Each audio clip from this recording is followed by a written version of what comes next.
Big up Spurs fans near and far.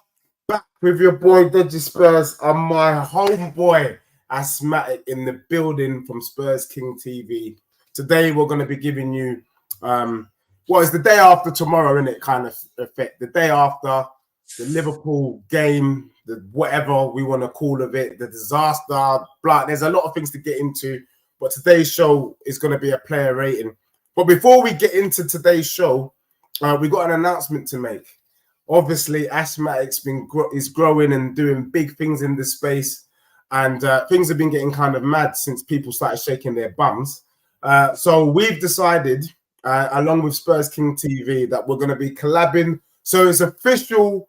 I am joining the team at Spurs King TV, and I am delighted because I need to be protected by my people. Too many rivals, too many people are trying to chop me up. And so now I'm with the people at Spurs King TV.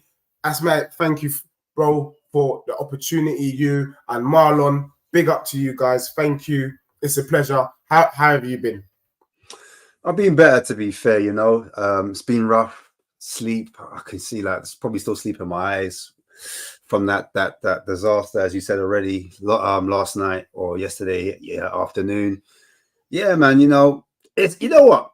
I'm gonna flip it. Because right now we need a bit of kumbaya. I think I'm here to kind of bring some balance, some energy, some positive vibes, man. It's bank holiday. I don't want it to be completely ruined. Yes, we were poor. Yes, we got slapped 4-2. But I always thought this period will show us where we're at. Do you know what I'm saying? Against the big boys. And sometimes you need to see where the weaknesses are. You need to see the deficiencies. We already knew who was stinking up the gaff. We already knew who the full boys were. And so now it's very clear. And now the board have nowhere to turn, nowhere to look. They know exactly what is needed. And just called it out many a time. He said, look, I'm not going to change this style because I need the players to fit this particular style of football. And so if I don't get this is going to continue to happen, especially if my ambition is to challenge. And if people are to take me seriously, then we need to get a couple slaps from the big boys. Do you know what I'm saying? Right now, we're looking kind of meaty. You know what I'm saying? We're looking kind of average. So in my eyes, it was a poison needed. We haven't got the remedy right now. Yeah. And big up to everyone in the chat. There's my manners, man. Hold tight, all the man them in the chat, all the girls watching as well. Big yourselves up, man. Family members, we're there. We see you, man. You know, we're all one big Spurs family at the moment. Hurting right now, hurting. And I'm just trying to put some perspective on it. And I feel like for me, just going into the game real quick, I won't take up too much time because we are going to do player ratings today. I honestly thought that the fullbacks were a big issue. I know a lot of people have spoken about the actual front line and the midfield as well. The midfield aren't no good, especially when we lose the ball defending wise. I think the problem is sometimes in the build up, we lose control of the actual game, and that creates turnovers and that creates chances for the opposition. We lose momentum. We give the other team momentum. And then it was just a matter of time because they were having chance after chance after chance. And so I don't want to scapegoat individuals for the loss because it was a team effort. And I did mention the midfield and the front. The problem is when you're up front and you're not putting away chances or you're not creating enough and then you lose it, that's the problem because then you keep inviting on pressure, and you give the other team confidence. And that's how I saw not just the Liverpool game, Chelsea game as well, man. And I think that's where we are losing games at the moment. We just don't have enough quality in those final third moments. We can have a lot of the possession, a lot of the ball, but when it comes down to being clinical, and at this level, at this stage, you need to be clinical. You know what I'm saying? Yeah. To be fair, it could have been a lot worse. That's how I'm going to say it. We could have been an absolute whooping. You know what I'm saying? But we did what we did, and we managed to have a little fight back. Which I do commend, but yeah, it could have been worse at the same time. So it could have been.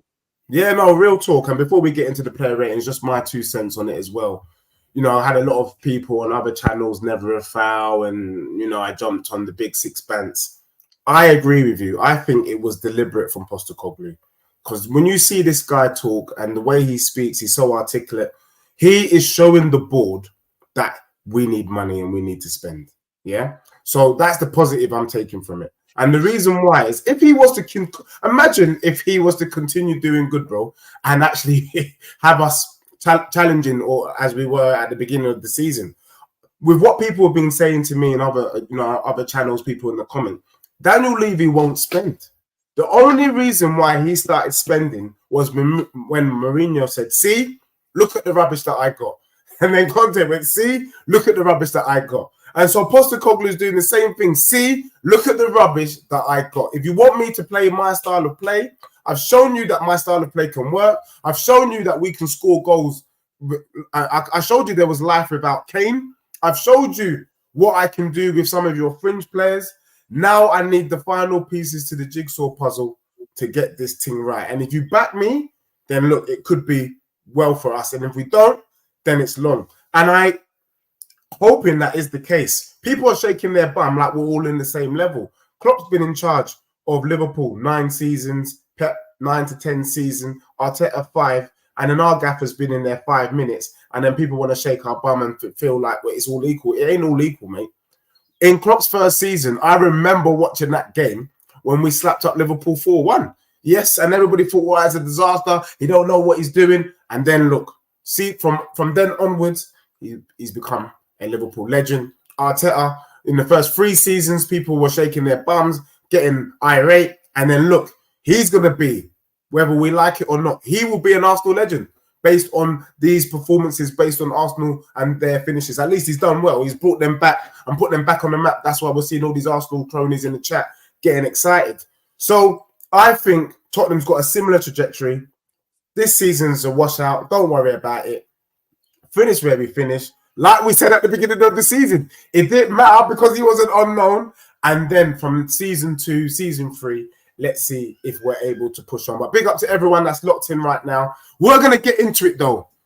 For me, we are breaking down the players. So we're going to go with Vicario first and foremost. Bro, what are you making of Vicario at the moment? Before we even show anything, I just think I had Vicario at 6 out of 10 for his performance yesterday. Bro, I'll be real. With Vicario, I had him that I was worried about him before he kicked the ball. Because I saw him pre-season and I knew that there was something shaky about this guy. And then he kind of started the season really well. And I thought, okay, now maybe we've got a world-class keeper. In recent game, bro, Vicario's been looking suspicious. I've given him a 6 out of 10 because he did make a couple of saves in that game to kind of keep us in. If not, Liverpool could have scored 6-7 goals. But, bro, I'm not going to lie to you, bro. Some of the goals that we conceded is rubbish. That Salah header was as soft as a baby's bottom. How he's not able to push that ball out, I don't know. The initial save for the second goal, I think any half-decent keeper who's worth their weight in goal, they knock that out, bro. That goes to the side, maybe to... You know they talk about keepers. Never push the ball in front of you. Always push the ball to the side. What did he do? He pushed it in front of him. And then, you know, Liverpool fans are shaking their bum. But let's be real. That gap pole header was soft. I mean, he's so far out. There's plenty of time. He's tall enough to leap and head that ball. So for me, I've given him a 6. I think it was maybe a 6 is a bit generous, to be honest. But, you know, what are you rating Vicario on his performance yesterday? I agree, man. I think 6. I just think he was better on the set pieces. I think that was addressed. He was a lot stronger. He did catch a few of the balls when it was crossed in. And set pieces have been a massive issue for us this last few games, especially. Like it's been highlighted ever since the Everton game. I think when they started backing up, they started twerking on him. He started crying, you know, and then Man City clocked on, and then obviously we lost the FA Cup game to them, and then after that, everyone started jumping on it. You know what I'm saying? Apache, but pause. But yeah, man, for me, I agree, man. I felt like when Salah scored that header, I think he thought it was going to the other post. So that's why he changed his shape and he kind of jumped backwards instead of just standing up on his post. And that's when he let that go in an near post. I never like to see my keeper beaten on a near post. Come on. And so when he scored that, I was like, really? Like, I was what? Really? Because at first I thought he headed wide.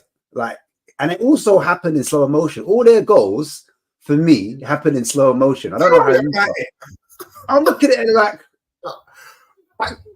was that it? You know what I mean? How'd that go in? How did you not push it? No, I hear you. Go on. Like, that's how I felt. I'm not gonna lie to you, bro. And then the next goal, like you said, I thought this, but I'm listening to the Sky Sports main event commentary, innit? And I'm thinking, rah, boom.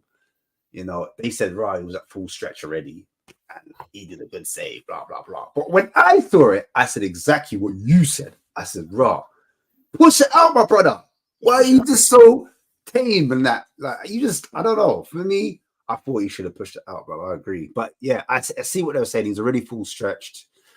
And yeah, he did well to get a hand to it and keep it there. And then that's when they scored the goal. But again, I just thought if he positioned himself a little bit better, maybe 2 steps to the right, he's saving that and he's knocking it out, man. Now, let me know if I'm too harsh, people. I yeah, the other goal, the third goal, like you said, like by Gakpo, again, like the amount of time he's got on the air, surely you could read where he's going to head of it. No, you know what I'm saying? Attempt to save it. He looked very like lethargic, like, nah, you know what? It's in already, you know what I mean? I see him kind of collapsing before it even kind of went in the net. And I was like, bro, you didn't even, you know, like you want your keeper to do like old school Italian 90 when they stretch out like that. That's what I was expecting, but I didn't see that. And he went to the back of the net. And I was like, again, another slow-mo goal. Obviously, Harvey Elliott, wow, that's a worldie, isn't it? What can you do? You can't talk about that. And I won't talk about that. Like, most people but what he did okay, I thought, playing up from the back, sometimes he's a bit slow to do that. And he did put us under pressure a couple of times, but I felt he was a little bit better than previous games. So I'm not going to go too harsh. So I reckon a 6, justifiable. He wasn't awful, but there was things I thought he could have done better. You know? Yeah, I agree. And you know, he did make a couple of saves in that first half, weirdly enough. But yeah, I just think the basics are so important. Big up to Kava in the chat with the super chat. Big up to you. It's exactly what he did at Celtic. He calls the balls bluff, spot on. He wants competition for every position. One love from Fiji. Yeah, big up to you, Kava. That's exactly what I think Postecoglou is doing. That's what we think. We think, look, he needs the competition. He needs to show Levy that if you do this, the Tottenham fan base. And one thing I've realized about Levy, he don't like the smoke, you know. When the fan base gives him smoke, he does not like it. So I think that's the right thing. Sometimes you got to play them at their game. You got to act dumb, but really you know what you're doing. And you can't really let Levy know what you're doing. So you got to do it by stealth. And I think Postecoglou is doing that. Look, let's move on. Let's deal with the biggest culprit. Should we deal with Porro or Emerson Royal? Which one do you want to deal with first? Let's do Porro. Let's do Porro. Bro, I just think Pedro Porro, for me, I think I would have given him a 5 out of 10 for that performance yesterday. Didn't go forward and attack. I don't remember him really going forward. You know, one of the things I used to say about Porro is even if defensively he's not up there with the likes of Ben White or some of the other right backs in the league, going forward, he does give us something. But in the last few games, but in particular yesterday, I don't remember Porro getting a single cross on goal. I don't remember him getting into the edge of the box and swinging the ball in. Do you get what I'm saying? So for me, Pedro Porro, I'm giving a kind of like a 5. The other thing is defensively, were there mistakes? I think he could have probably done more for the opening goal. Maybe stop the cross coming in. You know, positionally, I don't understand in Premier League football how we're going to watch players swing the ball in. You know exactly what's going to happen. Your job is to get there and stop them from bringing it in. That's what I was thinking. But yeah, I don't know. 5 out of 10, in my opinion. Again, I said at the start of the video, I said, Rob, when it comes to Porro, he's not being good in our transition, as in terms of trying to get out the first half. When we're trying to get out the half and we're trying to beat Liverpool's press, you need to get a foot on the ball, and then you can't get rattled every time you get pressed. You need to just play a simple pass. I think sometimes we take too many touches and that gives us the wrong decision, or what happens is that pass is cut out because people can read it. You know, we're too predictable. And I felt like Porro at times when he was pressed, that's where we lost the ball, you know, and I think they purposely targeted both fullbacks, but like, yeah, he got targeted and they saw what Chelsea did to us in those channels and they were like, yeah, we're going to do the same thing. And I remember being in a WhatsApp group and everyone's like, Tottenham, why do they keep trying to play out from the back? You can't do that against these elite teams. You're going to cause yourself trouble. And that's what I was saying. Like, when you're trying to play out from the back, we need to learn how to do it, by the way. And Porro has been good this season. We were all right, though. Sorry, yeah, this season, right. And then what do you think happened, though? Is it a lack of confidence then? Because he was doing it well. So a lot of these things that we're talking about, they were doing this at the beginning of the season. Decision making. Sometimes you can take a touch and then play it out from the back. But sometimes you need to play it first time. So when the ball comes into you first time, know what you want to do. Take a couple steps back, create space for yourself, receive it on a half turn. Do you know what I mean? And then sometimes carry it out. Not always pass, because sometimes you can't pass it out. Sometimes you need to carry it out yourself. And it's about being brave. Sometimes we're not brave enough. And as a result, we end up making the wrong decision and we end up losing possession. That turnover turns into a chance. And then we're on the back foot. And then that's when the nerves start to step in. Everyone's like, oh, the players ain't playing for the manager. No. What it is we're spending too much time on the ball and we're not moving it. You see Liverpool, like one touch, two touch out the back. Boom, boom, boom. You know what I'm saying? Certain times their centre backs will be in brave and they're just carrying it out of the press, literally just driving up the pitch, running through forward.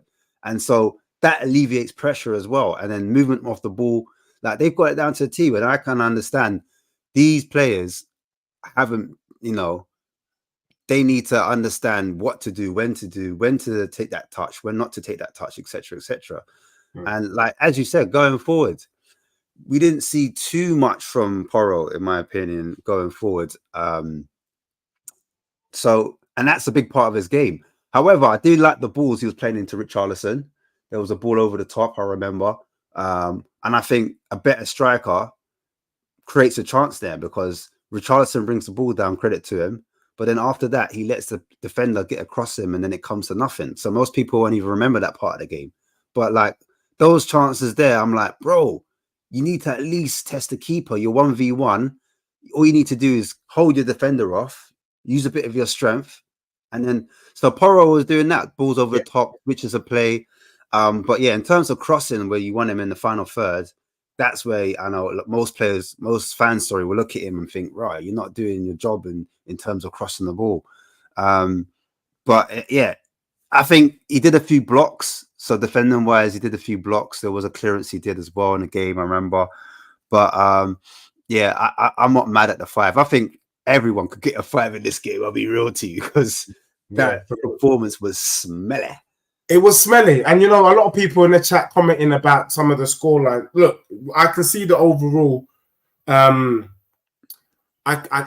hear what everyone's saying, but you got to look at the game as a whole contextually. Do you know what I mean? If Vicario, for example, hadn't made certain saves, it could have been worse and it would have deserved worse. He did make some saves. He did keep Tottenham in it. He did keep it semi-respectable. But at the same time, he was poor. So that's why we have to we're giving certain scorelines, and we could be harsh. But I agree with you. Porro, 5. I didn't see much. I agree. Reacting under pressure didn't give much going forward.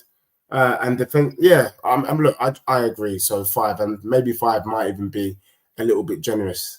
The most generous one though is the one for our good friend Emerson Royale, who after that performance yesterday, I'm not going to lie, I don't know if I want to see him again.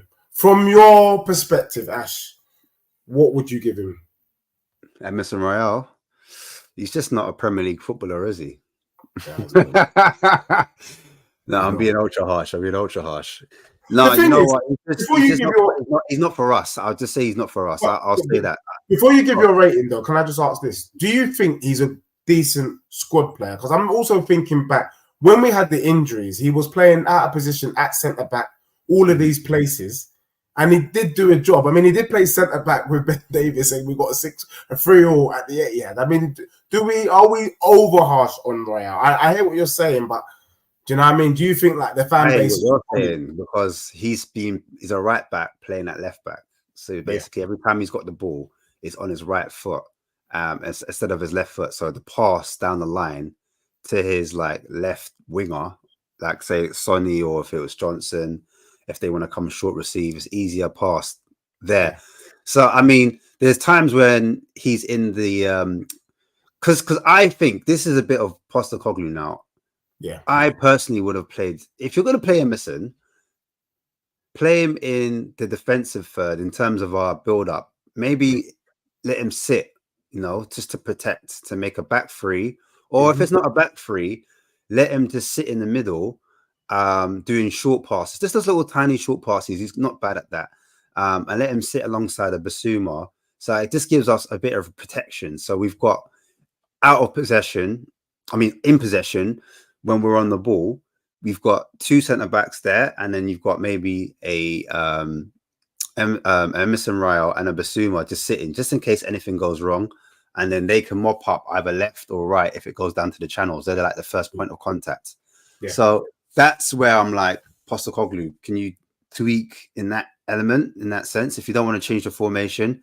Because higher up, I needed Emerson Royal to do underlapping runs, even if he didn't get the ball and contribute in that final third. At least if he does an underlapping run into the box, that might take one of their players away, and that might create a 1v1 for like a Son or a Johnson, or it might give Son space because Son's in between two centre backs. Maybe that helps the centre backs to, you know, open up a little bit, just a couple spaces, so then Son's got more of a chance to get a first touch, you know, get out of his feet and then create a chance for himself. But that wasn't really happening. But Emerson Royal, let's talk about the main points. So for me, I'll give him, let's say, a 3. Yeah. I don't know if that's too high. People could disagree with me, you know, but I'll give him a 3. Only because as a fullback, you need to check your shoulders regularly, you know. You need to see where, especially like Salah. Salah's like the most dangerous winger in the generation of the Premier League. Like, I think he's going to go down as a Liverpool legend, in my opinion. I think he's one of the top players. I mean, how many players have you seen with more than 10 goals and 10 assists every season? You know what I mean? I think he's one of the first players to do it.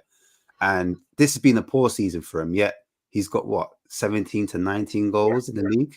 And he's got 10 assists, roughly. Like, so when you look at those stats, and I hate to be a stat merchant, you know what I mean? Because football's more than that. You know, we watch what's going on the pitch. But for someone that's not been playing well and still producing that, we need some of that. We need our players to be poor and give that type of return. You see what I'm trying to say? Yeah. So me looking at putting Emerson Royal there, he may be, like, the excuse could be like, because he's on the left, he's not used to looking over that shoulder. Bro, nah, maybe not. Let's take that back. He's just not good. He's just not good. You see, he looked once, and then Salah just kept running. He changed the pace, left him for look. Didn't look. And then bang, obviously he gets that header in, and then like Vicario should do better, as we said already. But then the second goal now, like, you know, he's like, I've learned my lesson. I've learned my lesson. Closes down Salah, yeah. You're like, yes. Yeah. But then what he does, again, and I blame Porro for this, spending too long on the ball, not knowing what you want to do with the ball next. Doesn't see Elliot, right? Doesn't see Elliot. And then that's because he's held on for too long, he's lost it.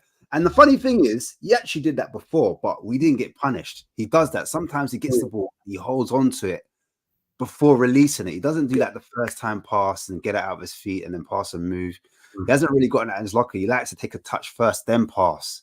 And it needs to be a short pass. He hasn't got a range of passing in his locker. So when I saw that happen, I was just like, yeah, typical, innit? Like, boom. He's got robbed. You get me? Like, it's his first day back at school for his lunch money. And before you know it, cross, boom, header, bang. 2 goals for him. You know what I mean? And that's unacceptable. At this level, you get punished by the top teams. Do you know what I'm Yeah. saying? And I said, as I said before, we need to know what the levels are of this squad. You know what I'm saying? And when we bring players into the fullback area, even when your doggy comes back, because your doggy's made a lot of mistakes in that particular area. So I'm not just going to sit here and throw Emerson Royale under the bus.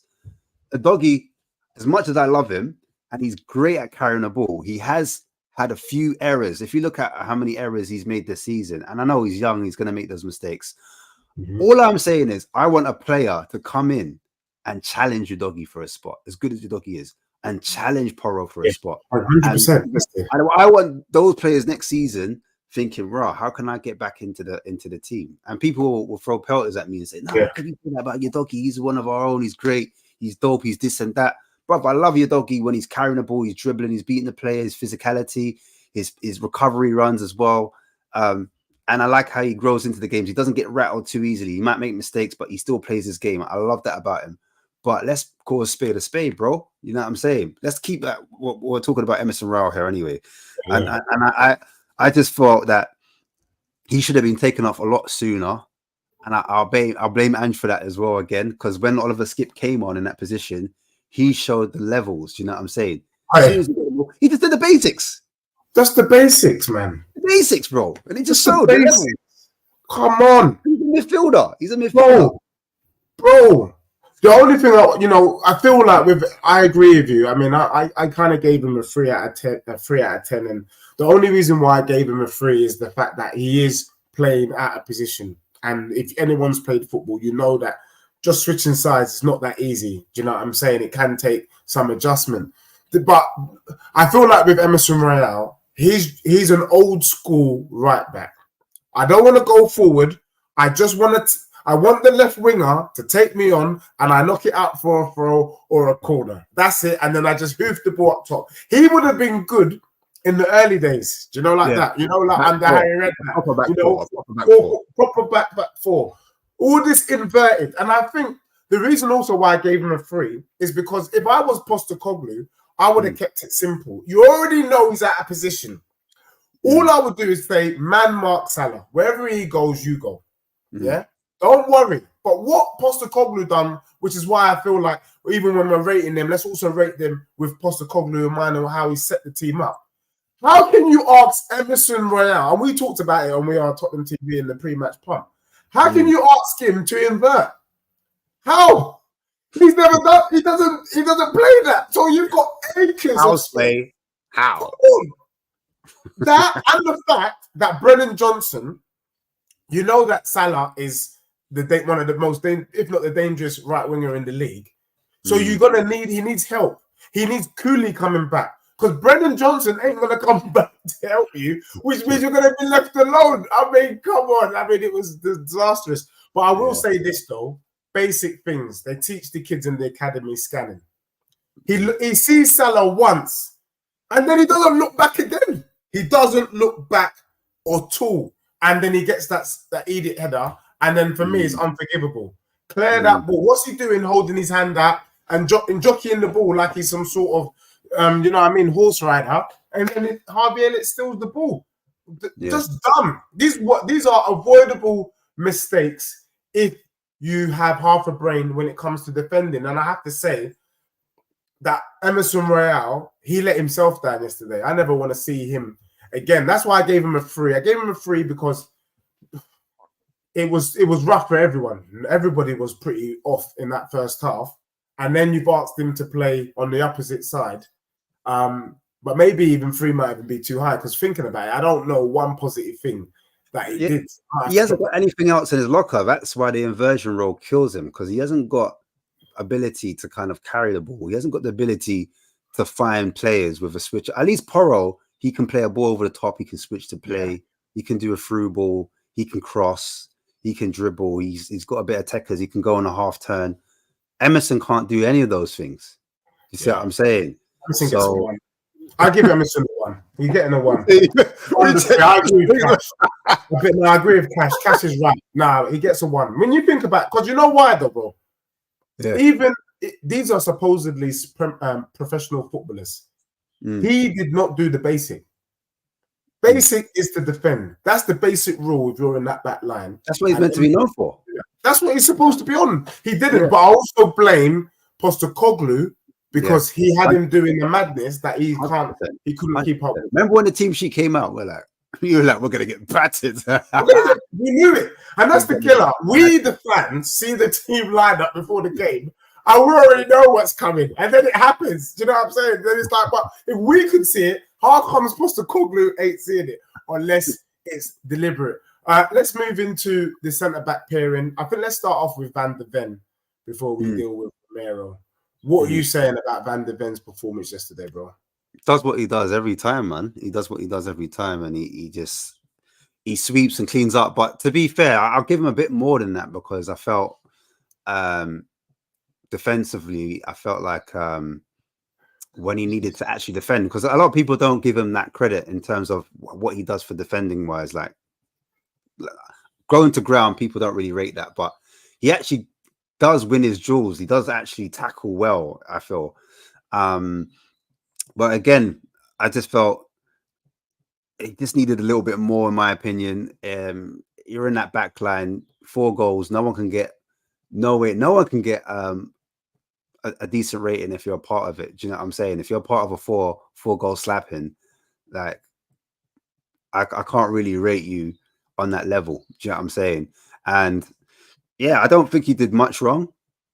But again, in that back line, they all need to take some L's, man. Do you know what I'm saying? They all need to take L's. I can't remember too much of what he did, but I do remember his recovery runs, and us keeping that formidable high line. That's how we play. We try to catch teams offside. I think that's what the goal is. Doesn't always work out. And a few times we got caught out. I think Darwin Núñez should have scored. I mean, decision making up for Liverpool was poor in the final third as well at times. I think if Darwin Núñez is smart, he beats Vicario, goes around him. But obviously, Vicario comes out and he uses his feet and he blocks. And he makes a save, innit? So yeah. Núñez is Vicario for that. But again, Vicky Van de Ven, I don't know. He was a part of that high line that allowed him to get in, to allow Núñez to get in on that bit. But so, we will say, is that Van de Ven's fault or is that tactical? Do you get me? So when we're rating these players, we have to bear in mind that also, how did Postecoglou set them out? I agree. I don't think Van de Ven did anything special yesterday. He was just his usual self.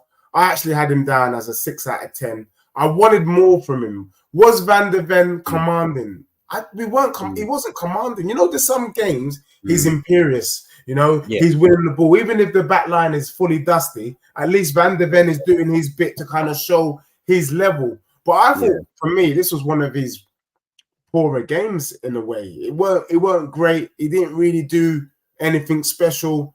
And for me, I was a little bit disappointed with him at half time because we're 2-0 down. And the only person who seemed bothered about the scoreline was Romero. And I'm seeing Van de Ven trying to hug Romero and console him. And I'm thinking, you should be pissed off as well. You're in that back line with him. Hey, you know what I'm saying? What are you hugging him for? Him and Emerson were beefing. You see that? And Vicario had to jump in. That's what I want to see. Vicario had to jump in and said, bro, why are you so dusty for, man? Come out. Do you know what I'm saying? Get him off the pitch. And was like, what are you talking to? And then Ben was toughed it up. I said, get in there, have it out, man. Because, bro, levels ain't leveling up at the moment. So Van de Ven, for me, didn't do much. I would probably give him 5, 6 out of 10. Yeah, you know what it is? Special. With his ability, I want to see him driving up the field with the ball. Like, I know it's risky, but I think he can do it. I think he can pick the ball, say, "Aye, Vicario, give me the ball," and just literally carry that ball, be aggressive. And the reason why I say that, because obviously I saw Liverpool centre back do it, but then I've seen other teams, like when I'm watching European football, I've seen Bastoni do it for Inter Milan. For Dortmund, they got a player called Schotterblock. He does it. He gets the ball. He just drives and carries it. There's a player that we're linked with actually called Calafori. I did a scout report on him on my last show, and basically he does it. Like, they pick it up deep and he just drive and carry it. And he's got the ability to do that. He's got the ability to get on a half turn if he wants to, or just get the ball and just drive up the field and just show that bravery, that commanding. And once a player does that, that pushes the whole team up the pitch, and then you're on the front foot all of a sudden. Do you know what I mean? So I just want to see that from him a little bit more when he's on the ball, just to up the levels. I know it's a lot. It's his first season, and I'm being ultra critical, by the way, on Van der Ven, because he didn't have a bad game. So I'm just looking at small things that I can kind of remember, because I only watched the game back once, so I'm being quite reactive here in terms of the player ratings. That's calm. I ain't got a memory. So are we gonna give him, what are we giving him, a 6? We've got a 6. I'll give him a 6. We'll give him a 6. All People right, could disagree, but I'll give him a 6. Okay, fair play. I think so. Quickly, Romero, and let's get through this. Big up to everyone that's locked in right now. Thank you. Like and subscribe on our channel, Spurs King TV. Guys, Romero, quickly, let's just try and chop through this a bit quicker. I thought Romero did his best, man. I loved his attitude. You know, one thing you can't fault Romero for is his attitude. And for me, I can see that, you know, he wants to win. And I love the fact that he was telling Emerson Royale off. It wasn't a great first half, but I can't say any of the errors really came from Romero. For Gakpo's goal, that wasn't him. Or, you know what I mean? He's been allowed to cut in from Emerson Royale, bloody hell. You know, again, the goals, chipping in. Romero couldn't be at fault. I think he did a good marshalling job on Gakpo. Was pretty quiet the whole bloody game until he got that header. I mean, there were Liverpool fans shaking their bum. He didn't really do much, in my opinion, in that first half until he got the goal. Yeah, he was trying to link up play, but I think Romero had him on lock. So I'm going to give Romero a 7, because had he not been there and been his usual self, it could have been worse, because at times we were just getting opened up completely, and Romero was in that little back line just to kind of clear the ball out of the way. But I don't know, Ash, are you in agreement? Are we giving him a 7? The only maybe positive performance, positive player on the day? Sorry, you're on mute. You're on mute. You're muted. Sorry, you've gone. Where have you gone? Oh. Yeah, sorry, I don't know what happened. Yeah, I don't know. I didn't even put myself on mute. I'm going to say 6, only because there was a time where he kind of switched off playing out the back, and he almost gifted Liverpool a goal. I don't know if you remember that. He literally passed the back, but then he had to make up for it real quick. And but out of the 2 centre-backs, I agree, he was the better of the 2 centre-backs. So 7, I can understand. I felt in possession as well. I think he did another ball over the top to Richarlison, I think it was, because there was a couple of times Richarlison he was in. Do you know what I'm saying? And yeah, he did like a ball over the top to Richie, I think it was. And yeah, his forward passes from deep, when he's on, like, he passes on the floor, he passes with such precision that he finds a lot of our players in advanced positions. I think aerially as well, he was good. He was winning headers, tackling, blocks, a lot of blocks from Romero, a lot of blocks. I agree. He saved us a lot of times from embarrassment.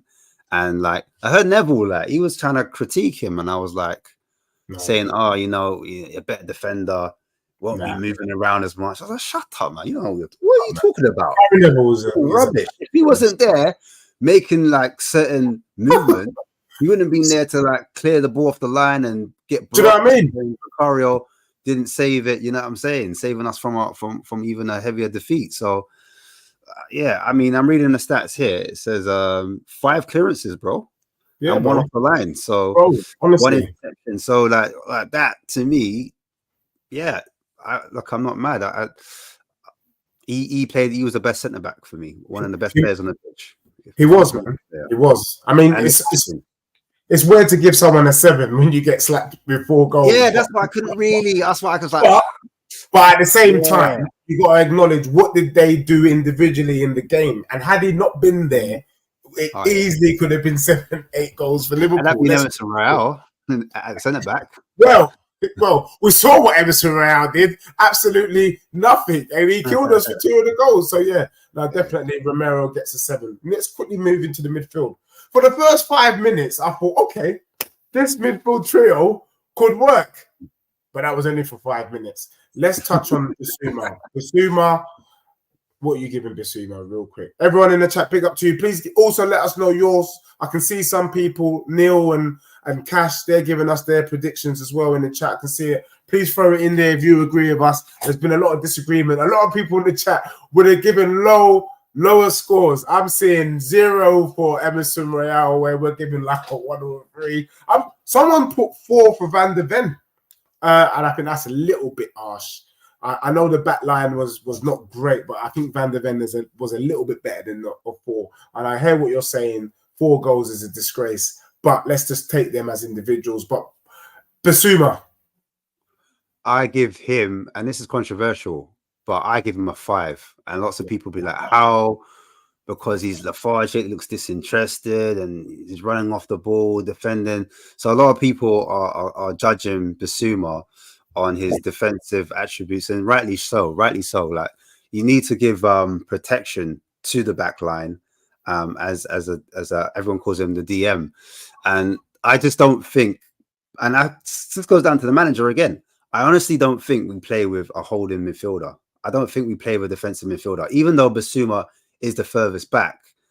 I feel like we play with box-to-box midfielders, and I feel like between him and Sars, watching them, they were kind of like, sometimes I saw Sar on the left, sometimes I saw Sar on the right, sometimes I saw Bissouma in the middle, sometimes I saw him on the right, and sometimes I saw him a little bit further up in this game. I felt at times, again, he was involved in the goal. So the goal we got in that first goal, he actually created. He actually did a key pass. He passed it forward into Johnson, and then Johnson sprayed the ball across into Richarlison, and then Richarlison finished it off. But before he did that, he actually on the ball in the first half, I saw him passing forward. So there was times he had the ball, and he could have done an easy one, do a short pass, or just done like, just hidden away. But what he did is he delayed it. And unlike Emerson Royale, he actually found his man, or sometimes he would carry the ball to try and take the ball higher up the pitch. There were times when he switched the play. I was watching him properly because I look, especially him. I'm like, I need him to turn up. So I properly watched Bissouma, and he did balls. Like, he gets criticized for not doing the balls over the top, the switches of play. And he did that. He did long balls. He did switches of play. He carried the ball. I saw him doing little jinks as well. So he's looking a little bit like his older self when he was trying to shift the ball, trying to drop shoulders, make things happen. Sometimes he'll get the ball and then turn on himself, a bit like an old school Scott Parker, but obviously a little bit more sourced than him. But that's why I gave him and 5 out of 10 is still poor. That's what I'm like. People are thinking 5 out of 10. Right, you're giving him a high score, like dross. Do you know what I'm saying? For me, I gave him a 5. Because he got that key pass in. Without that key pass, he drops down to a 4. Without some of those 4 passes he did in the first half, and the thing is, he did a forward pass, and I think he was into Kulu, and like Kulu, turn and shoot now. Kulu did dallying on it, and then loses it, and then people won't remember that moment because Kulu did nothing with it, and so then everyone, Bissouma, he's rubbish, blah blah blah. Had Kulu done something with that ball when he stings it into that kind of congested area? Because I think people forgetting what Liverpool did, and this is down to Ange again. We like to play super central. Why? We try to like overload the middle of the pitch. So we've got the 3 midfielders and we've got the 2 fullbacks inverted. So then now we've got an overload of like 6, 7 players. Do you know what I'm saying? Because even sometimes one of our wingers invert and they kind of go in that area, and then Son drops in that hole, blah, blah, blah. So for me, when you've got that area congested with Liverpool players, because that's what Liverpool did, they played super narrow. So the only way you can play through that narrow press, that's what they're doing, they're pressing us under pressure, is to fire balls through the middle with like conviction, pass with like real conviction. And I thought he was passing not soft, he was passing hard into the feet of players. And I thought that's what he did well. But again, I agree. Like, I understand why people are super mad at Bissouma jogging back. It doesn't look good when he jogs. Like, it doesn't look good when he jogs. Like, you know what I'm saying? If some players don't like, they should have a word with him, bro. Don't jog, because it looks like you don't care. It's like I saw an interview. Sorry to cut you. One last thing. There was one interview with Les Ferdinand, and he talks about Harry Kane. He said when he was coaching him, Kane used to run with his mouth open like this. You know what I mean? And he used to jog back and have his mouth open, right? And Les Ferdinand said, brother, don't ever jog back, because it looks bad. I know you're running back to get in position, And you don't always in football, you don't always need to sprint back. You just need to like get back in line and get back into position. But the fact that you jog, your gait looks awful when you jog. Yeah. It looks like you're lethargic and you don't really run with your arms. Like, you know, when Sar sprints, it looks like Sar's running everywhere. Yeah, exactly. It looks like he's got energy. But when Bissouma runs, it looks like Ndombele. It looks lazy, isn't it? So it does. It really does. That's the way I see it, innit? People call me deluded, whatever. I say, "Oh, you're back at Bissouma, blah blah blah." I'm just saying what I see, people. But I gave him a 5, borderline 4, bro, because he could do that, and we know his ability. I think that's what it is. Yeah, and I think, but it also shows how poor Bissouma must have been. That we're picking on little things and we're giving him a 5. Do you get what I'm saying? Because a 5 by his standards is poor. I thought he did a couple of jinks in there. You know, he gave us a couple of swivels, like you said, which was okay. We haven't seen that swivel in a while. You could have exactly. That's what I thought, bro. In that moment there, but you didn't. All right, cool. The thing that I actually liked was, although you know, I was saying it on the stream, how these men, what do they train? What do they work on? Because at least he took a shot. Do you know what I mean? You know, in the first couple of minutes, he took that wild shot into Rose's head. But I was like, okay, shot. At least we got to the byline and the shot was. And he's doing something. Like you're like me, end product. Me, have a go, have a go, mate. If you don't have a go, like that's why I get mad onto Kulu, because Kulu's not having a go. Some of these players aren't having a go. So then what are we doing then? When we're not taking gambles, we're not risking it, we're not being brave, we're not chancing it. Because like at the end of the day, another day you could take I can have a go, it could deflect. Do you know what I'm saying? It could land into one of our players. You could create a corner. Off the corner, we could score. Do you see what I'm trying to say? So for me, I'm not mad if we call our DM is having a go. Do you know what I'm saying? And the reason why I don't call him a DM as well, and I've said this before, I look at Rice, everyone's like, Rice is a DM, he's a proper DM. He's not, he's box to box to me. Rice is box to box. I look at Rodri, I had this argument on my show with Marlon. I said, Rodri is not a 6, he's a box to box. And I think reason why we want Gallagher, and it was like, well, we need a 6. He's box to box. Do you know what I'm saying? And I don't even want Gallagher because I don't think he's technically better than Bissouma, in my opinion. He's a worker. I understand that everyone's like, no, you're looking at him in the wrong position. I'm not really. He's an 8. Like Bissouma's an 8 as well. Sar's an 8. You know what I'm saying? With defensive attributes. That's what Postecoglou likes. He likes 8s. You know what I mean? That all rotate and interchange in position, and that's how we look forward. And I think that's the reason why he went for Bentancur, Sar, and Bissouma. But obviously, they don't have as much creativity as maybe like a Maddison and a Celso. And that's where we critique them on it. Like, don't play 3 players with a similar position. But that's just my opinion. I don't know. It was weird. And I just feel that's the self-sabotage. But yeah, look, Bissouma for me, I think a 5. Like you said, he was involved in the first goal. He did a couple of jinks. I don't know why I'm judging him, and maybe it's just I judge him because I feel like even though he's not quite a 6, we do expect him to be imperious. When you look at his physicality, you do think he should be busting that place a lot more. He should be getting in, riding the challenge, you know, the challenges. I don't know, because I sometimes I see him and I think, why can't he be like a party? Why he's got the physicality? He's got the that's why. Why can't he do that job? Why can't he? Defensively, like positionally as well. But I put it down to the system as well, because positionally, I feel like sometimes I'm like, bro, you need to be closer to this person here to stop the shot. You know what I'm saying? Or closer to the man to put him off. And he's a part of it. It's not just him. I think as a team, because you defend as a team, I think there's other players that could be closer to their man to stop crosses from coming in, to stop shots from coming in, to put people off their headers. Because 2 of those goals, no, was it 3 of the goals? 3 of the goals are headers, isn't it? Well, Gakpo, two, Salah, 2. Gakpo and Salah, isn't it? Yeah. The other one was like a tap in, and the other one was a worldie. So yeah, man, I just felt like he can be a lot better defensively, and he needs positionally. I think he needs to work on his positional awareness, where to be. Like, I don't think he's got that part of his game, and I think we were forgiven that because he was so good at carrying the ball on a half turn, playing out the press, dribbling, taking his man on. When he's not doing that, and then he's not doing defensive work on top of it, then it's unforgivable. You know what I'm saying? And yeah, definitely, if we're going to beat him over a stick, I think it will be his defensive attributes. Because even what was pissing me off was he did try to be aggressive at one point in the first half. It's all coming back to me now, but he was late in his challenges, and I'm like, bro, time your runs better. You're giving away needless free kicks. You're coming in late. And I can tell you're getting frustrated because we haven't got the ball and you're trying to win it back and be super aggressive. But because he's late in those challenges, we're looking clumsy and like we're giving away silly fouls. So I just feel like he needs to work on his tackling at times and winning the ball, being a bit more patient and then jumping in, maybe then nicking the ball off, etc., etc. Yes, man.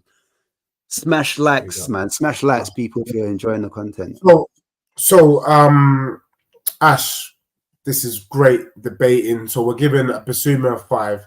I'm just conscious of time as well. 10 minutes. We've got to get through the other players. But I felt like we needed to get through the meat of that anyway. The other ones, I think we kind of know. But if we just try and limit it to about a minute a player, quick reviews. Bentancur, what are you saying? Out of 10. Everyone in the chat join us. I don't remember seeing him. Yeah. I don't remember seeing him. Like, underwhelmed again. Underwhelmed. I didn't manage. As much as I was brushing Basuma, I wish I could like talk about points where I'm like, Bentancur did this, did that. I need to watch the game back for Bentancur because I just really can't remember his involvement. And I was trying to watch the game. He was playing the 10. He started off in the 10, innit? He was that's what I was trying to figure out. When I was watching the game, I was like, because I meant like how I work out who the 10 is because I when we're in a 4-4-2 in defensive shape, whoever's pressing the front with Son, that's the person that I look at. Oh, you're the 10 because that's what Maddison does sometimes. He helps to press with and I saw it's Bentancur, he's pressing, but then I didn't know where he was all over the pitch, but then he was not really. He was at sea. You know that Life of Pi when they were on the life raft with the tiger? He was just there, Life of Pi. Boy, they just bare water at me. Because he just looked complete. You know, logically, it made sense in my head. You know, we were chatting about it. He can play the 10 role. Yeah. But he struggled, man. And I guess maybe against the Liverpool, you shouldn't be experimenting like that. You should go with what people are comfortable with. It's the lesser teams that you should start to experiment to see if Bentancur can play that role. So I think he also made a mistake. Don't be experimenting against the big boys, against the Musketeers. These are not the teams to be testing and learning. No, you should already have a set plan for these teams. And then if you want to go and play Burnley or Sheffield United and who have already relegated and you want to try something new, that's when you try something new. But Bentancur, from what we know of him, I'm going to give him a 4 because I saw him at the beginning and he ran straight. And that was it. I can't remember anything else from Bentancur. So 3 or 4 out of 10. What about Pape Sarr though? Real quick, Pape Sarr. Pape Sarr was about the pitch. I don't really remember too much about him either. If I'm being honest, I'm scratching my head. I'm like busy-bodied. But again, we kept losing the ball in that midfield. No creativity. Couldn't hold on to it. There was one moment I remember where he did kind of step up and he kind of ran with the ball and then he ended up like falling over it. Like it was a Liverpool player got on top of him, kind of like paused, like he looked like a table. I was like, hey, yo. But then, that was one thing I do remember because I was like, he's strong. He held on to it, could have easily have lost it in that midfield. But I just can't remember too much what he, if he did like a long ball, a switch of play or cross, or if he carried the ball, if he dribbled past a man, I could say, I remember him. Even defensively, I'm like, I can't remember how many duels he won. Like he won the ball back for us and then we turned the ball over. I'm struggling. And he was one of the first players to get taken off, no? Yeah, it was. Yeah. I mean, Neil says that he tried, but he got a booking that cost him. I can't even remember who he got the booking against. But he did. But Sarr, by his standards, in like Basuma, they started complaining like, they thought things were going against them, and then they picked up silly yellow cards, innit? A ref was booking them for dissent. You know what I'm saying? Yeah. I think he was late in a challenge or something like that. I actually think for me, I mean, Neil says Sarr 6. I don't really remember what he done too tough. I guess maybe the booking would have handed, held him down a bit. I'd probably give him a 5. I'll give him a 5 as well, bro. Because the same energy people giving Basuma, they should be giving Sarr right now. Because at least with Sarr, at least with Basuma, I can say key pass, long ball over top, switch of play. I can't say the same with Sarr. I can't. Jinking run from Basuma. I can't say. Like defensively, if he was mopping up, I'd be like, I rate it. But I can't say like he defended well either. He was a part of the problem. Yeah. Well, Cass says 3. He's not having none of it. And in our hype says Cyber soon get pass marks for the season. Yeah, they just about get pass marks, but let's be real. In the Liverpool game, they were way below their standards. Quickly, let's deal with Brennan Johnson. I never want to see this brother on the left, bro. I never want to see this brother on the left. He was absolute. In the first half, he did absolutely nothing. I don't think he made one ball into the box. He was lost. He didn't beat a man. For me, Brennan Johnson, with his profile, why we brought him in is to be a danger, to be a threat, beat a man 1v1. Brennan Johnson, for me, I don't even want to see him at my club. Sometimes you just got to put your hand up and say we made a mistake. 50 million for that is a joke. You might as well bring me in to do what Brennan Johnson is doing, which is absolutely nothing. I think he was in him and Emerson Morale were the worst 2 performing players on the pitch for me. I think Brennan Johnson gets a 3 out of 10. And he gets a 3 because he was brave. He was brave in the second half when Gomez tried to do his little Chung Lee high kick in his headpiece where we should have got a penalty. But that's another story. Apart from that, and also, no, dare I say, he was involved in the first goal. He did get the assist for Richarlison. So maybe he gets a 4. Because he did. But also, I think, again, tactically, we talked about it before the game. He's better on the right than he's on the left. Why put him on the left? Right, at least he was able to get that ball into the box. So I'm going to give, I think because he got the assist as well, maybe a 4. We're forcing it, bro. We're forcing it. Do you reckon? Like, you could have put a cone there and asked Johnson to beat it, and he would have struggled. Yeah. Decision making. I'm not saying that Johnson can't get better.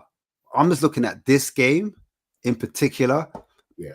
Maybe there's a few other games as well I could dig him out for. And I don't like to dig out players, but you need your wingers to do winger type of stuff. You Come on, like Raw Fox, blurt down the right. Come on. Listen, I know, look, for me, if you're playing on the left, right, and you're right-footed, come inside, pause, and bust it, pause, from outside the box. Shoot, bang. You know what I'm saying? Be a shooter. He's not a shooter, bro. Why is he not shooting, bro? He's not a shooter. Like, if you're in that final third, and he just couldn't, even when he got on his right and he was slightly better, but I don't know, man. I don't have the excuses for him. I just don't have it. Can we move on? Let's move on.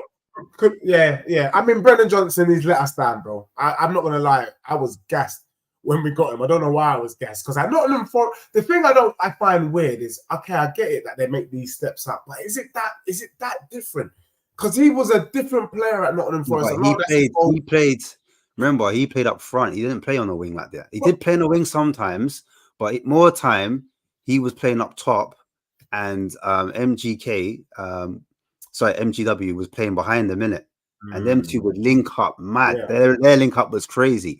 Yeah. But he was like playing up front. Even at one point at Chelsea, I see him go up front and he got I think it was the header, But did you not see him up front yesterday? Did you see him up front yesterday as well? Yesterday. The time he was up top. He went up. Yeah, he did go up front yesterday as well.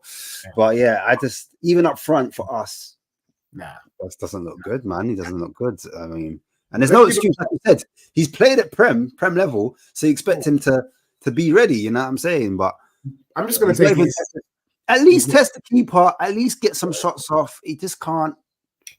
I just want to see. I don't know if it's the teaching, because I know Pep is always insistent where a man can beat a man and shoot. Pep's like, nah, I want you to make that extra pass. And I don't know, is that what Postecoglou was asking these guys to do? Rather than just beat your man, just get in it, bang, and you just wanting that extra pass? Because I just don't understand the decisions that these guys are making. Bro. This one ain't Postecoglou. This one ain't. No.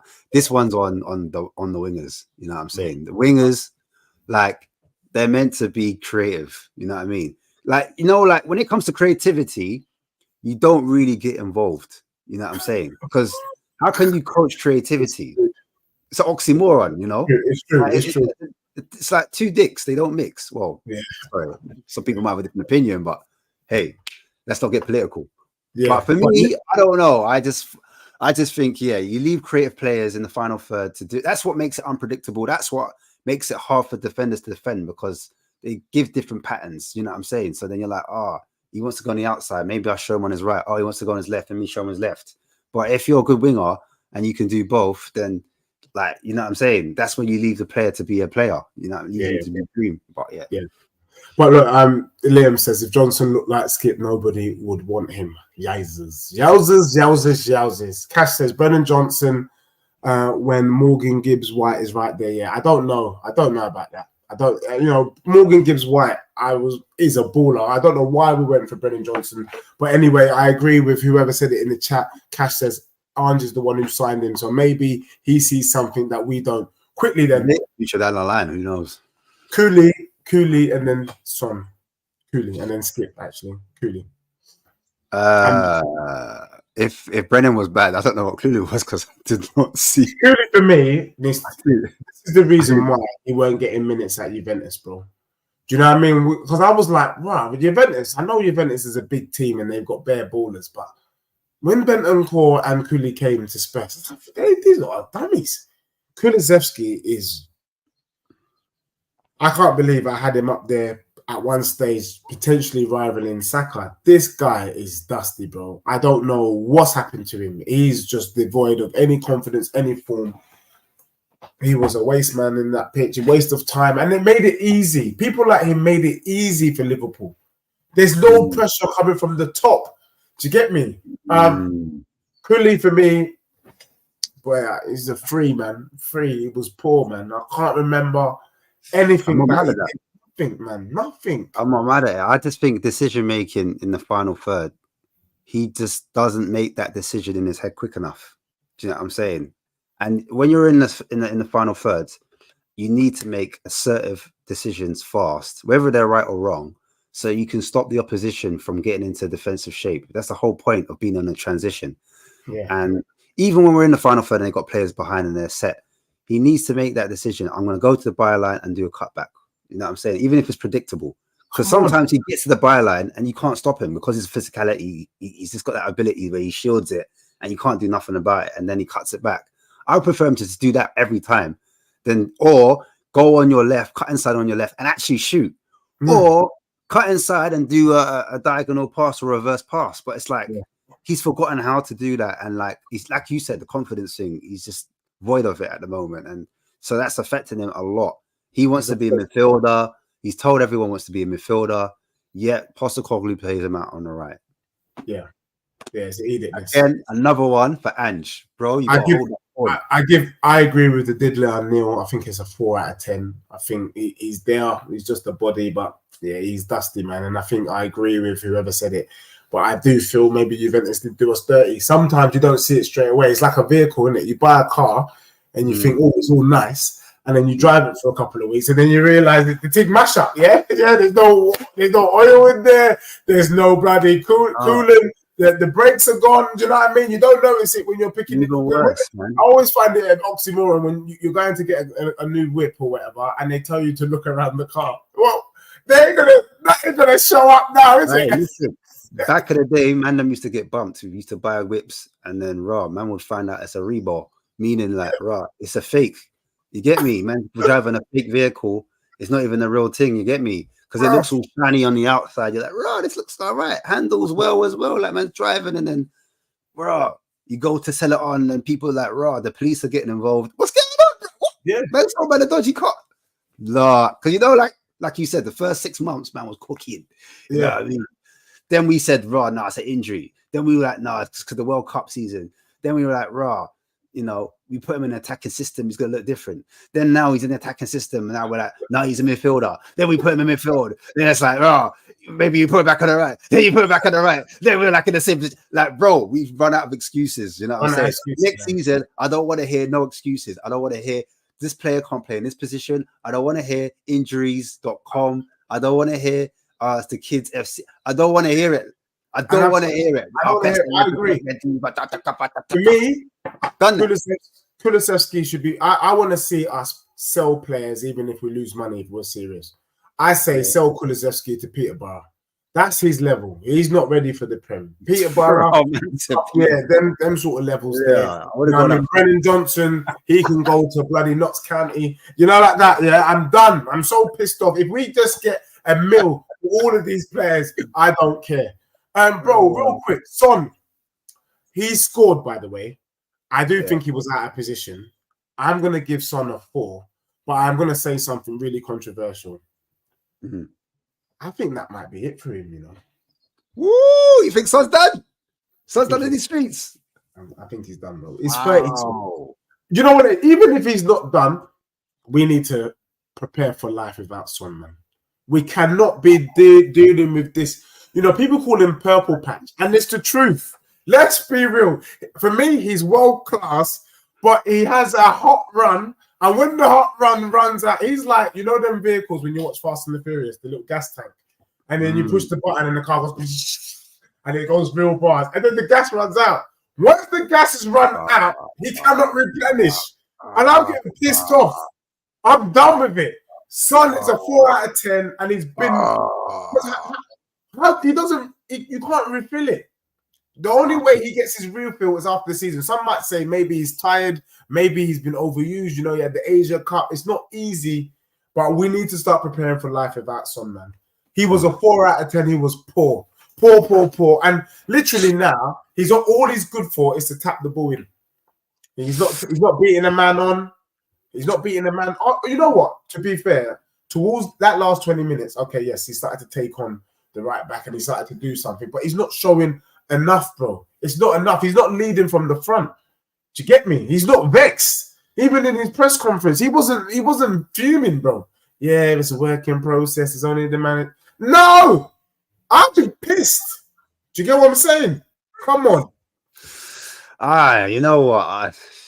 Game with two halves for me for Son. I'm not gonna lie. I felt like when he moved out on the left, he looked a lot more involved. In the first half, he was not there. You know, you couldn't really see him. And it's funny because when Richie did come on, it's like all of a sudden everyone can see that, oh, there's a 9. Look, we can see the forward player, and they played into him directly. And I thought, why couldn't you have just done that for Son? Because Son, he's a player that runs in behind. But like for some reason, they weren't doing those balls over the top for him, or they weren't playing it into the channels. When I thought that's Son's game, he's like a striker that runs in late, or he curves his runs. But I thought when he was out wide, I thought that's when his performance level went up. If I'm being honest, at first when he was on the left, why do you insist on playing him as a number 9? Then I don't get it, because he's not got. Because we got Richie. That's why we got Richie, and obviously the manager wasn't really rating Richie like that. That's what it is. That's what I could put it down to, because Richie's there. He just said, I don't rate Richie. I'm putting Son up there. I'd rather have Sonny up top than have Rich up top. That's what he said. Then he realized Son is not involved in this game. Let me put Richie up top. And then it was working. Let's not get it twisted. Richie started against Chelsea and he was poor. We didn't see him. We couldn't find him. You know what I'm saying? He was Madeline missing. You know what I'm saying?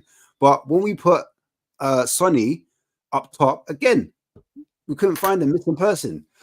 Put him out onto the left, all of a sudden, he looks a lot better. I felt at first he wasn't really beating this man. I was like, Sonny, you're looking awful. That's what I'm saying, though. But that could be standard now. For Sonny, though, let's be real. By his standards, that's why I'm getting a little upset. I know maybe you're thinking it's a bit harsh, but by his standards, with what this guy dribbled the whole of the Burnley team and scored. You know what he's capable of. He's not showing us the levels. That's Burnley. But I hear what you're saying.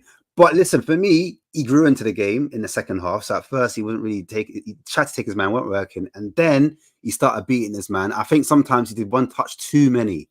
And that's when the move broke down, because there was times where he got into the box and he was taking the fullback on, beating him. And then when it came to the second man, he would lose it. And sometimes he did beat his man and it did work out and he did get across, did pass it. And then it just kind of petered out to the next person. So I thought on the left, he had a better performance, in my opinion, than what he did up front. And you look at like the presence of Richarlison, he's holding it up a little bit better. Let's talk about Richarlison. Like, let's move on from Sonny. Like, you know, you've given him I like Richarlison. You gave him a 4. For Sonny, I'll give him a 5 because he scored. Okay. But Richie scored and assisted. which he scored and assisted. And he think came can on and do he made all right. A lot of people have been giving it grief. I actually kept faith with Richie. And to be fair, when you look at the whole season, when we do the whole season review at the end of the season, he done all right. I think he's done all right. He's what? How many Premier League goals he's got? About 14? He's got 11. 11 Premier League League goals. goals. I think he's got more Prem goals than that. I think he's got 11. He's got 11, and I think he's got 3 or 4 assists for Spurs at the moment. Richarlison's got 11 Prem goals is not too bad. For 19 games, I think it is. Is it 19 games he's got in? So that's almost like a goal every other game. That's not bad. It's not bad. I'm not. And for me, better than Llorente. Yeah, for me, someone that's been in and out the team, I just think there was a chance I felt he had, like the ball's gone over the top. He's taken it down. I'm like, oh my days, his first touch. His first touch is crazy. He should have bagged that. He should have volleyed that, man. If that's playing, he volleys that. Dele Alli would have done that, but he's not Dele Alli. This is what I'm talking about, the levels. This is why Rich gets so much smoke and so much corn, because in those positions in the final third, it's very few and far between. And at this level, you need to be clinical. And because he's not clinical and he's not Kane, he's coming off the Kane. Do you know what I mean?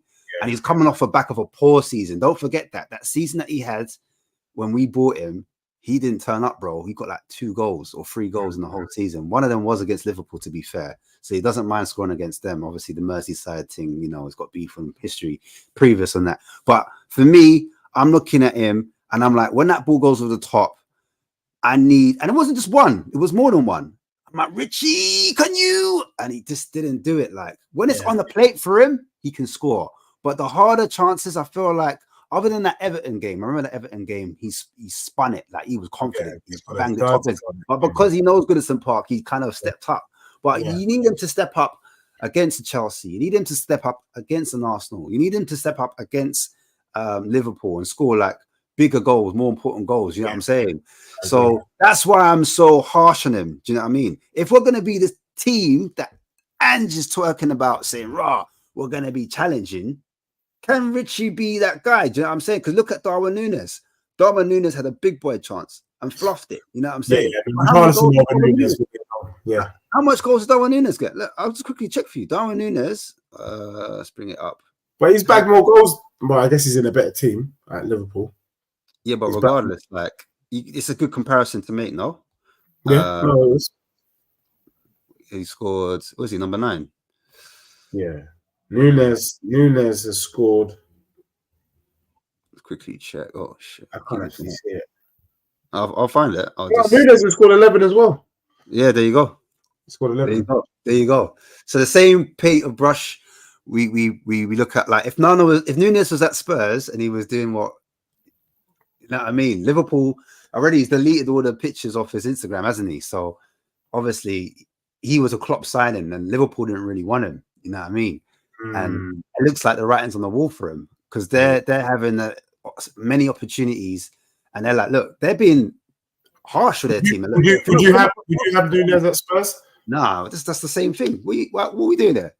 Why would you replace Richarlison with a Núñez? This is my point exactly. You need someone that's clinical. We need a striker. We need a proper number 9 that he gets a half chance, not even a full chance, a half chance, and puts it away. Because for me, if you're up top and you get those type of chances, you take your first touch, your second touch, you need to be shielding it away from that defender. You need to be using your body, using your strength to get on that side, and then he has to foul you. The only way he gets like a tackle or foot in is by going through you, and then you fall on the floor. Then it's down to the referee to blow his whistle or not. Do you know what I'm saying? But more time, you use your strength, and then you get your shot off, and then, you know what I'm saying? That's the type of striker we need. And it's like, if that happened once with Richarlison, I said, no, all right, fair enough. But it happened twice in that game alone. And I don't want it to be tap in, header.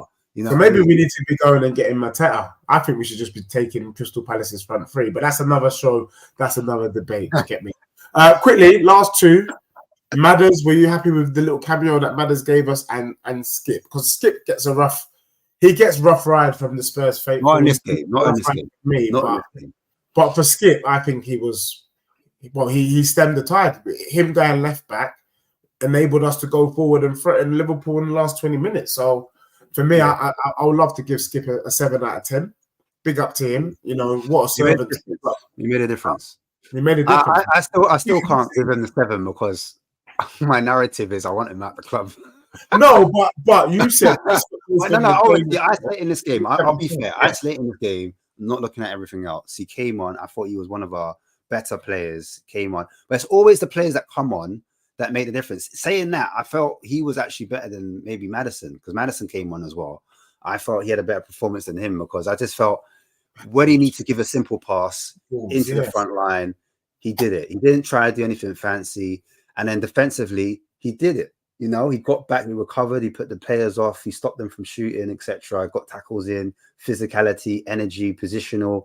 He was like, he did everything that you want your football to do, you know. This was the smart, you know, like it's about heart as well, smart and having heart. And he had both. And I give him that. I think he did enough to start the next game at left back. Since this brother only played Dragusin for whatever reason, then you might as well let Skip start.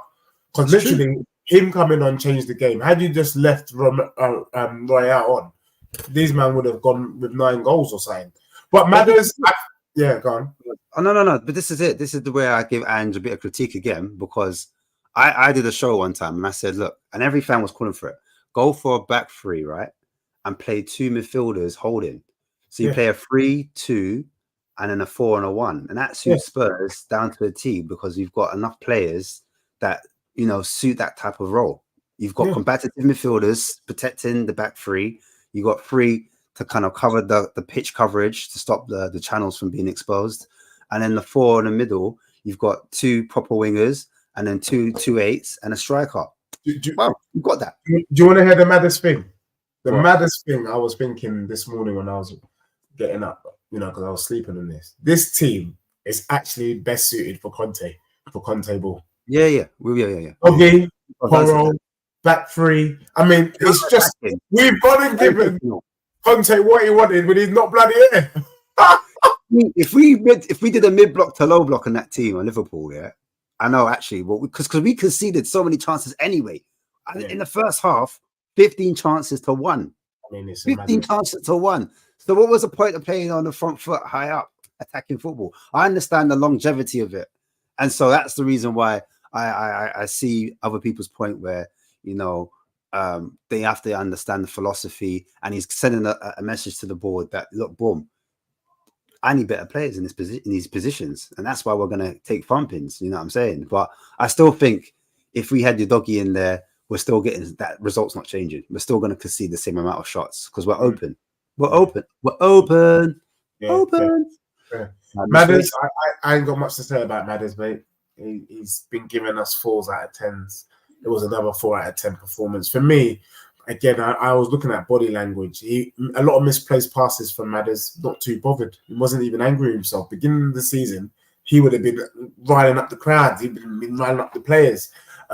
He's losing the ball, easy ball into Richarlison. It's gone to the defender, and you're just thinking, and he's just not even bothered about it. I don't know what's going on, but it was another poor performance from Madders, and I would have to say he's part of the reason for this demise, because when we were sourcing, it was because he was sourcing, he was the glue, and now that he's not playing well, we are seeing the knock-on impact of it on the squad. I mean, I don't know, what's your opinion, but are we being too harsh? The fan base, I'm not comparing him to Odegaard anymore.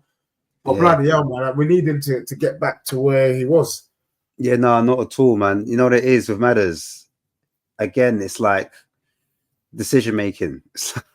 Decision making, when to shoot, when not to shoot. And then the shot he had on target, because he did have one shot on target, was straight at the keeper. No backlift, no power, just soft. You know what I'm saying? Like a baby's bum. So he needs to.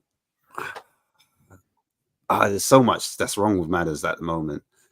He needs to get back to what he was doing before, when he was carrying the ball, dribbling, taking players on. He's not doing that anymore. He's not even taking players on at all. You can't even say Madders will beat his man. He's just trying to get into the pockets of space, and then his quality of passing at times letting him down because he's not thinking the 2 steps ahead. And he's actually got the ability to pass. He's actually got the ability to find players, but upstairs, for whatever reason, like you said, confidence is really low. I think him being dropped doesn't work for him. Like he's 100% needs to be the main man. Yeah, you Like, got to drop though if you're not playing well. That's the no, thing. I agree with him being dropped, but I'm saying for him, it's not working. Do you understand what I'm saying? Because in his head, he's he's big Billy Bollocks, isn't it? You know what I mean? He's Mr. MVP. You know what I'm saying? Like at the moment when he's not MVP, he's down tools in. Like he's not getting to the level where we know he can be at. And for some people, when you're on the bench, you know, they're like, yeah, I'm gonna come and show my worth. And he's coming off the bench and he's still stinking it up. So yeah, Matters for me. It's got a lot of work to do, and it's quite worrying, to be fair. But at the same time, it just shows us where we're weak at. Yeah, you know, wow. It shows us where we're weak at, where we need to prioritize in the window. And clearly, Matters needs backup, not backup. Sorry, competition, because if he's not playing well, we need to bring a player in, and he's got to hold that bench, bro. Right, and rightly so. Well, simple. If you're not playing well, you need to hold that bench. I agree. And look, and we're going to see into it. Big up to everyone in the chat. Everyone's still locked in. Has been there for an hour and 20. We are wrapping up now. Big up to everyone. I'm seeing the comments. You know, Cash and Kev G and Neil and it's Bin Guy and the Diddler. Big up to all these people. Just comments as well, just coming through. Marco as well in the building. Everyone just showing love. Hayden and the comments. We do see it. El Cockrell as well. Malia. You know, all you, we are seeing it. You've made some really valid points, and I think we'll have to bring up those points later in the day or in another discussion. Final thing then, overall, I would give the performance a 4 out of 10. For me, what about did he not get a rating? Should we give him a rating? Yeah, what do you think of Postacoglu's rating? I think Postacoglu gets a. And this is good. It's good you asked this question because I think it kind of links in with the overall rating that I'm giving the team. That's why I said it. I think Postacoglu gets a 4 out of 10. Yeah, and I was going to give Tottenham a 4 out of 10. And the reason why he gets a 4 is because of that mini comeback where we got 2 goals and maybe we could have had a pen to make it 4-3. But my issue with Postacoglu is it me or does it feels like he's deliberately setting up the team wrong? I'm not getting any of the lineups that he's done. The last 3 games, since the Arsenal game, even the Newcastle game, I'm like, but why are you doing this? But why? But what? But why? But why? But why? It doesn't make any sense. He sets out the team wrong, but then somehow makes some changes at half time and we play better. The other reason why I think it's 4 out of 10 is because we have been poor pretty much all season in the first half. And it feels like within the first half, he kind of waits to see how the opposition's set up. And then works out a plan for us to then be effective. Which on one hand is commendable and we should applaud that because it means he is watching the game. A bit of adaptation. It's a little bit of adaptation, to be fair. Yeah.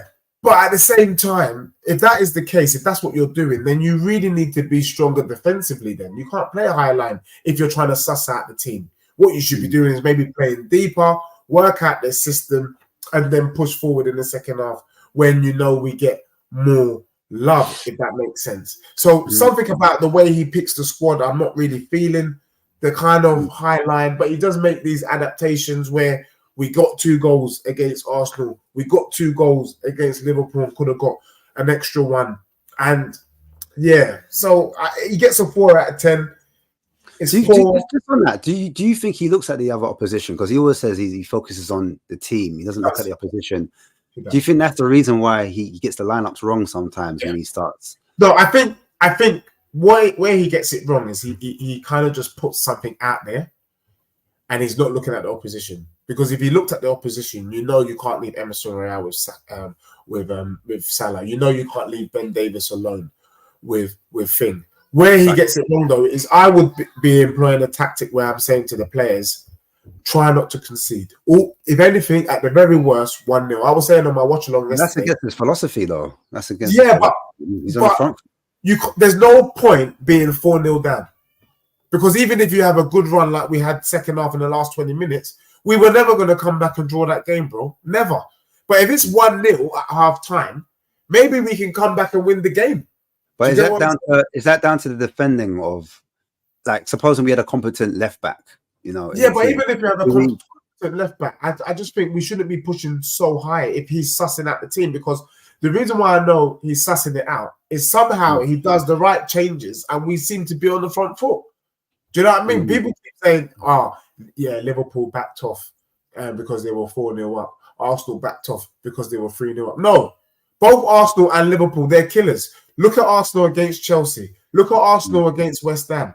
You know, given half a chance, these guys will kill you. So we were able to push back because of certain changes that he's made. But what I'm saying is, with all the videos that you're studying, with all the analysis that you've got, all your coaching staff, why didn't you suss this out before the game, not during the bloody game? I mean, for me, I was quickly coming. I give it a similar scoreline. I could even possibly go for a 3. And the reason why I could go for a 3, because when you deep it, Postecoglou, what he's got wrong, in my opinion, is Liverpool or Klopp, because they were cruising until they took Endo off. I think when they took Endo off and they put the youngster as a defensive midfielder, obviously he's inexperienced. I think that's when the game changed. Some people are saying, oh, because the fullback, when they took they put Gomez on, that's when we were able to get in behind and exploit down that right-hand side, because Johnson was able to be a bit more freer. Yeah. So was it that Klopp kind of disrespected us and allowed us back in the game, and then that's how we got back in it? So you could even caveat that. Do you know what I'm saying? You can't even fully give it to Postecoglou's changes.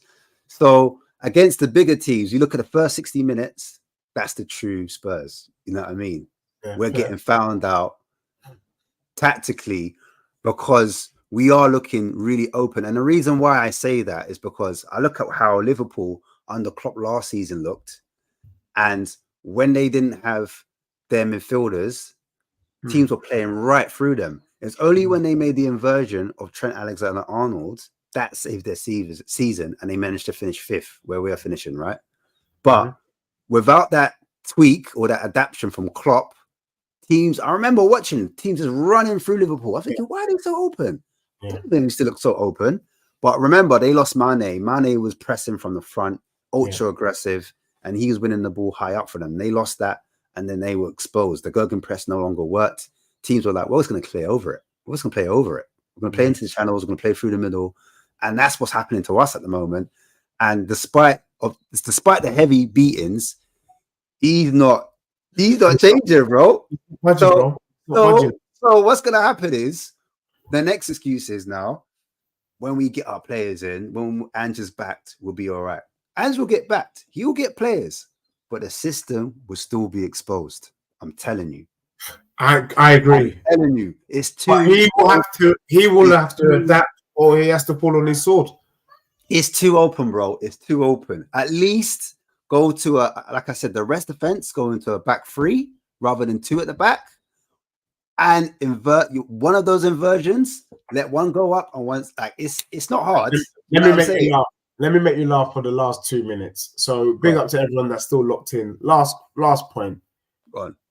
Conte or Postecoglou football, because I feel like we've had 2 extremes. Either really dusty in terms of going, and then or really attacking. We just need a bloody balance. We need Poch. Balance. Would you take Poch back based on what you're seeing with Chelsea? Well, Poch is known to do this. Poch with us started slow. That's the wickedest thing. Poch started slow with us, and then he progressively got better. And now the last 11 games, Chelsea ain't seeing no defeats really. Against Man City in the cup, they were the better team. You know what I mean? Unlucky to lose that. I felt they just lacked that talisman up top, like we're lacking, like Liverpool are lacking. You know what I'm saying? They need a number 9. If Chelsea get a number 9, different results altogether. Trust me, they're winning. Those games they're drawing, they're winning. Those games they're losing, they're not losing. You know what I'm saying? Because the amount of chances they missed. If you look at chances created in terms of Chelsea, you look at their wingers are better than our wingers, bro. You know what I'm saying? If we really deep it, I know Mudryk is not good, but Sterling, our old boy Noni Madueke, you know what I'm saying? Their man there, at least they can beat their man, you know what I'm saying? But anyway, that's a different show. I'm just saying, I'm just saying, Postecoglou, for me, the reason why I understand why he went for 3 robust midfielders with energy and tough tacklers, but when those tough tacklers aren't tough tackling, then your whole system falls apart because he wanted protection. He thought those 3 midfielders were going to win it in the midfield or win it high up, and we're going to turn that ball over. Those 3 players never did that, and that's why the system stunk up. So I'm going to take my Basuma 5 back to a 4, and I'm going to take Massar into a 4 as well, and then Bentancur 3. I'm dropping it down. I'm sorry, just for that reason. I've actually deeped it now, and I said, look, he's completely got it wrong, and he can hold a 3 as well, man, because it was just poor. Yeah, and we found our level against the top teams. Yeah. No, you're right. Now, big up to everyone. That's our player ratings against the Liverpool match. We've gone in. We wanted to keep it short, but to be honest with you, the mess at our club means that we had to really unpick it. I'm hoping to see progress. Asthmatic, what are you saying? What's coming up? Have we got a show tomorrow on Spurs King TV?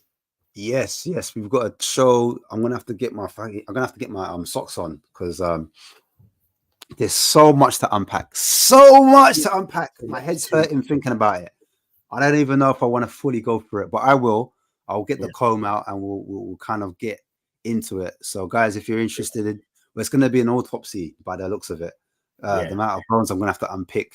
Like some people call it Fish Friday. The way I'm going to be just the scaling out of all of this this project. But yeah, man them, family them, people them, everyone, love for the love.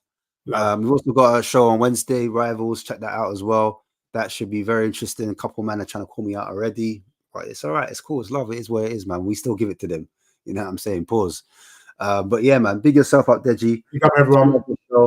And see you on the other side, man. And we are out, everyone. See you later. Peace.